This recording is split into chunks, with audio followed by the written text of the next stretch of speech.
ಲಾರಿಗೆ ಕಾರು ಡಿಕ್ಕಿಯಾಗಿ ಸ್ಥಳದಲ್ಲೇ ಇಬ್ಬರು ಯುವಕರು ಸಾವನ್ನಪ್ಪಿರುವಂತಹ ದಾರುಣ ಘಟನೆ ಸಂಭವಿಸಿದೆ. ಲಾರಿಗೆ ಕಾರು ಡಿಕ್ಕಿಯಾಗಿದ್ದು ಇಬ್ಬರು ಯುವಕರು ಸ್ಥಳದಲ್ಲೇ ಮೃತಪಟ್ಟಿದ್ದಾರೆ. ಬೆಂಗಳೂರು ಕನಕಪುರ ಮುಖ್ಯ ರಸ್ತೆಯಲ್ಲಿ ಅಪಘಾತ ಸಂಭವಿಸಿದೆ. ಹೇಮಂತ್ ಕುಮಾರ್, ಧನಂಜಯ್ ಮೃತ ಯುವಕರು ಅಂತ ಮಾಹಿತಿ ಗೊತ್ತಾಗ್ತಾ ಇದ್ದು, ಕನಕಪುರ ಕಡೆ ಕಾರು ಹೋಗ್ತಾ ಇತ್ತು. ಲಾರಿ ಕಾರು ಮುಖಾಮುಖಿಯಾಗಿ ಡಿಕ್ಕಿ ಸಂಭವಿಸಿದ್ದು ಈ ಘಟನೆ ನಡೆದಿದೆ. ಕಾರು ನಜ್ಜುಗುಜ್ಜಾಗಿದ್ದು ಇಬ್ಬರು ಯುವಕರು ಸ್ಥಳದಲ್ಲೇ ದುರ್ಮರಣವನ್ನಪ್ಪಿದ್ದಾರೆ.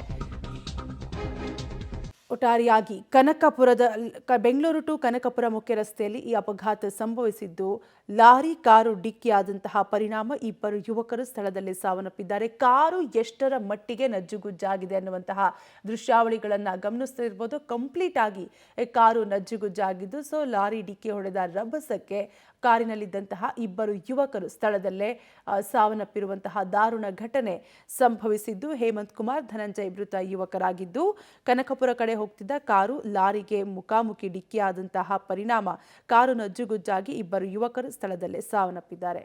ಚಾಲಕನ ನಿಯಂತ್ರಣ ತಪ್ಪಿ ರಸ್ತೆ ವಿದ್ಯುತ್ ಕಂಬಕ್ಕೆ ಕಾರ್ ಡಿಕ್ಕಿ ಹೊಡೆದಿರುವಂತಹ ಘಟನೆ ನಡೆದಿದೆ. ಚಾಲಕನ ನಿಯಂತ್ರಣ ತಪ್ಪಿ ರಸ್ತೆ ವಿದ್ಯುತ್ ಕಂಬಕ್ಕೆ ಕಾರ್ ಡಿಕ್ಕಿ ಹೊಡೆದಿದ್ದು, ಸ್ಥಳದಲ್ಲೇ ಓರ್ವ ಯುವಕ ಸಾವನ್ನಪ್ಪಿದ್ರೆ ಮತ್ತಿಬ್ಬರು ಯುವಕರಿಗೆ ಗಂಭೀರವಾಗಿ ಗಾಯವಾಗಿದೆ.